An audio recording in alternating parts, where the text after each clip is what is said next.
Yo guys, it's Centaur here, and I'm back at it again with another Attack on Titan analysis video with Gurgent and Sam, like the regulars. Bugwan. And Hello. this episode, once again, it's quite like character centric. Yeah. Nothing too much happens in it. It was more of It's a, just it was a setup episode, yeah. Mainly, it's sort of like it's going to be. I think this is a setup to next episode, which is going to be an exposition episode Yeah. about For why this they're going to be fighting Eren, and like it's going to be flashback heavy probably. These are, lock it in for predictions. This is going to be a flashback heavy episode. Next episode about there's just a lot of talking. Yeah, the Probably a reason bit more why character- they decided. The reason a why bit they more character decided. I think this is going to be also very much now because Annie and Armin have finally met up, and Armin has feelings for Annie, as we know from the previous Okay. thing. But we're getting ahead of ourselves. Getting started into the episode. We start with Hanji shooting some soldiers. R.I.P. the Mandem. Yeah. Rest in peace, Sabe Corpse. She cries as she's doing it. And then we see Hanji taking care of Levi. Levi clearly fucked up. He's been downgraded. He's lost an Rest eye. in peace. He's lost an Rest eye. in He's peace lost to two two hands. levels. He lost a finger. Fingers, man. Right. Oh my gosh. Oh, the boy. Oh, he's still cold though. He's still cold. He is still Yeah. cold. Yeah, Hanji was basically like saying, what's the point in it all? Isn't it better to just stay here and just run away from everything? And then Levi actually overhears it. Well, he doesn't wait. He overhears it, but then Hanji talking, and they see Eren. They go into the Yeah. The flashback. But yeah, and then after that, Levi was like, why were you saying all that shit before? Like, I'd rather... He's basically saying he'd rather die trying than just stay and give up. complacent, because it would like shit on all the progress that they've made. Yeah, and then we get to the end of the episode before where they go and talk to Pika Magath. Levi's a badass as usual. He literally stands there, he can't move. And Magath is like, why shouldn't I shoot you? And the eye contact with one eye that Levi gives is just, he's so cool. And Forever basically badass. he's basically like, why would I reveal myself to you in this weak state if I didn't want to help, if we weren't on the same team? Well, it was also, he was pretty much saying it was like, this is my last option. What do I really have to lose? Is also kind of what he was saying. Yeah, but and it's just I believe, cold. So then after that, we go to I think it was Connie with Falco. in the forest. He was like contemplating his actions, thinking about what he should do. He was trying to decide how he was gonna how he was gonna, because obviously he couldn't just kill him in case of risk of him turning into Titan. Realizing that he had the Titan power, so he came up with loads of different possibilities, and then he decided to come to the conclusion that he was gonna tell Falco to brush his mother's teeth. bit of a weird, but like it was like it was kind of like definitely like a last ditch. Like the desperation, just like I have no other option other than to do that. Like it was the way he was saying it as well. He looked like a psycho. He looked like his eyes were so wide. He looked like he lost his mind. Even Falco, you could tell, was in easily like, what is going on? Falco, I think, still trusted him, so he was probably going to do it. But then Armin, in anime fashion, very on time. Armin and Gabby show up. And they basically tell him just like, no, he's going to feed you to the Titan. Stop it. To which then Jean grabs Falco. Not John. Connie. Sorry. Grabs Falco and starts like climbing up the ladder and like, I'm gonna kill him, blah blah blah, whatever. Then Armin goes up there and it's almost like a character development part where like Armin is, you can kind of see like he's doing it for his friends, but it's also kind of like a thing. It was like he doesn't really want to live. I don't think any of them really do. He stands above. He also he feels like super insecure. He was also seen in the last episode. He thinks Owen would have been the objectively better choice. He thinks everything's lost because Eren started the rumbling. So he's kind of just regretting living. So he tries to kill himself. He an honourable way, because he wanted to do it how Owen would have done it. So he was trying to do it in an honourable way. He himself to Connie's mum, so Connie doesn't sacrifice Falco, and he jumps down. And Connie then does the honourable thing, where you can see he has a little bit of doubt anyway as he does it. Before he tries it, but he saves Armin from as he's about to fall into the mouth, and then releasing Falco, and then Connie decides he doesn't want to feed Falco anymore. Connie kind of realizes it would just be worse for his mother, basically living as a Titan shifter, instead of Yeah. Knowing she was living, like the same thing Armin's go through. She would have to live knowing that someone died for her to live, and that's kind of the Armin thing. So he doesn't want to go through that. So yeah, Armin and Connie have this conversation about that, and yeah, there's kind of subtle hints to the conclusion they come to at the end of the episode about saving people. Yeah. So they look over at Connie and Gabby, and they're like, "Oh, we need to save people. That's our main purpose now, just to save everyone." Yeah. But after like a little conversation they have, then it cuts to after the title, it goes to Mikasa.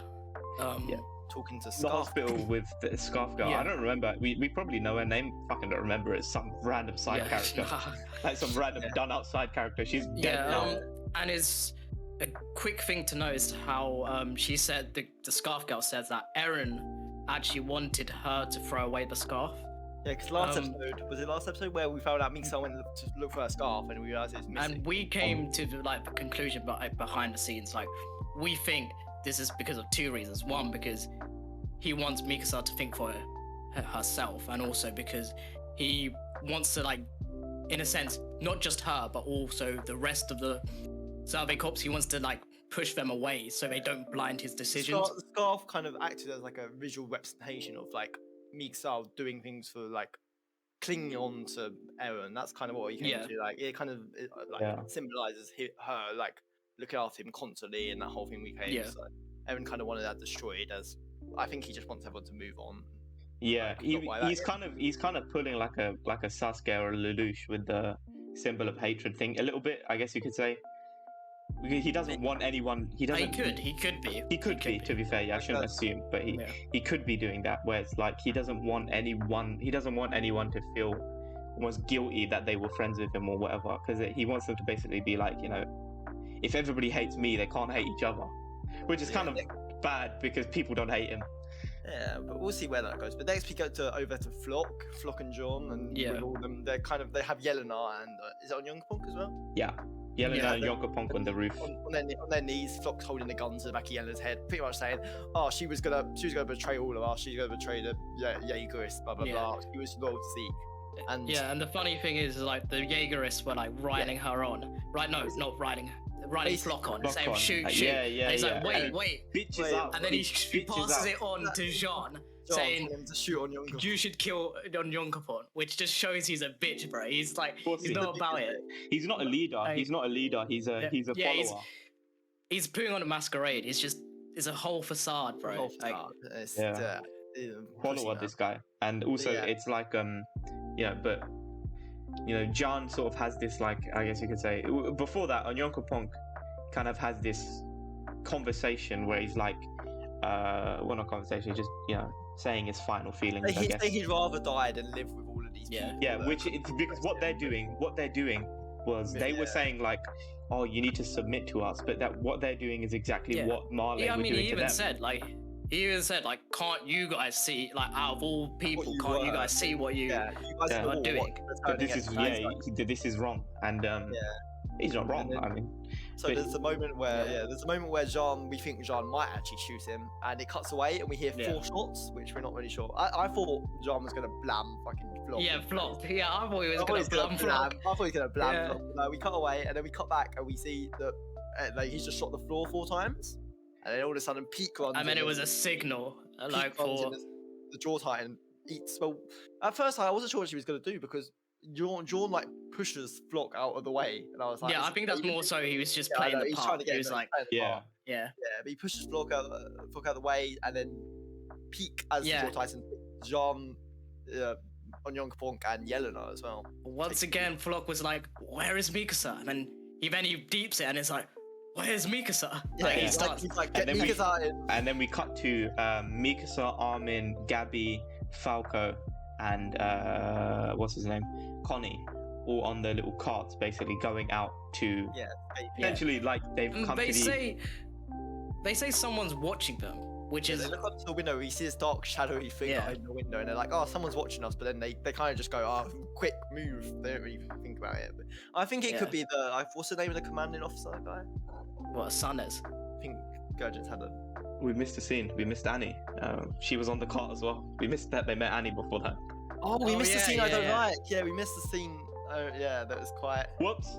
Yeah. So before all this happens, Jean. So this is after the this is the whole after This the is whole. after the Connie stuff where they Yeah, come to sorry, conclusion. yeah. They're sitting and eating So, pie. at Connie, some point. Armin, yeah, they're at like a party or something, like a yay, the world is ending party, but we're not gonna die. Eating pie, And the- Connie, Armin was talking like saying, "Oh, we should find Annie," and then conveniently when they she's were sitting sat there. right next to them.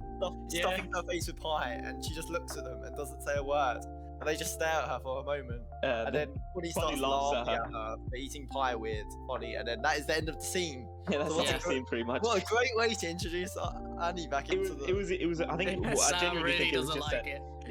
it was just a convenience thing, to be honest. I think the reason for that scene was just a It convenience. lacked emotional depth, which I thought was. Yeah, that's fair. We'll Yeah, move but on from that. That's they've met Con. Yeah, met Annie. moving on. Not Annie Yeah, back. So she's going part back. of the group. Going back. Yeah, to where going we were, back. where they're We had what's it? The cart tying like throwing up Jean and on the young. Yeah, and they're escaping out the then- back. The shadow yeah, and thing, then- that's where we got Yeah, to. yeah, yeah. And then what's it? I think it was Levi that said, because Yelena was like, "Oh, why did you save me as well?" And then Levi was like, Part of the deal with commander Magna, wanted yeah, you. Part of the deal Yeah. with Magna, so they made some sort of deal, and Yeah. Which we're probably going to find out in the next episode Probably what find that out deal next was. episode. Yeah, is it the next scene where we get to Rhina, where Rhina wakes Yeah. up? Yeah, Yeah, pretty much Rhino wakes after that, we're near the end of the episode where it's. Rhina wakes I up think, being a pussy. like, mate. Well, no, literally Rhino doesn't at wake the up. end of the Rhino episode. gets Well, waked right, up he gets woken after up for Annie being a gets pussy kicked in the and face. sleeping. Because he's sleeping from being a pussy because the world's He's gonna being end. a Like, he had that bitch. conversation He's with given Gabby. up. He gets woken up by all of them, and they're all stood there over him, and he's And like, then- "Oh, what the fuck's going on?" Big Man Connie was like, "We're about to save the world. We're going to save the world, bro." Save the world. We're gonna Come on, fight Aaron. let's go. Come with us. And yeah, that was the end of the episode. I mean, that was it. That was it. Relatively Yeah, nothing. set up And episode. not for overly what we major, are. very Where the just story is general. going. But next episode, I think lots of exposition on the reason why they actually Yeah. decided they're going to fight Aaron and try and save the world. Cause, Yeah. Two Yeah. episodes time will probably be very action heavy yeah, out of I'm looking fighting forward or to it. I kind of like where it's going. I like the fight idea that it's going to get emotional so soon with Armin and Miksa. But, we don't know how it could end. We do know people are very upset with the ending of the manga. At least we don't know Yeah. what the ending is. But We won't question it. This is. Yeah, this we is, won't question it I'm an until optimist. it It's going to happens. be sick. But yeah, thanks for watching, everyone. see you in the next episode. Bye. See you next week or this week. Peace. Bake Bye. off.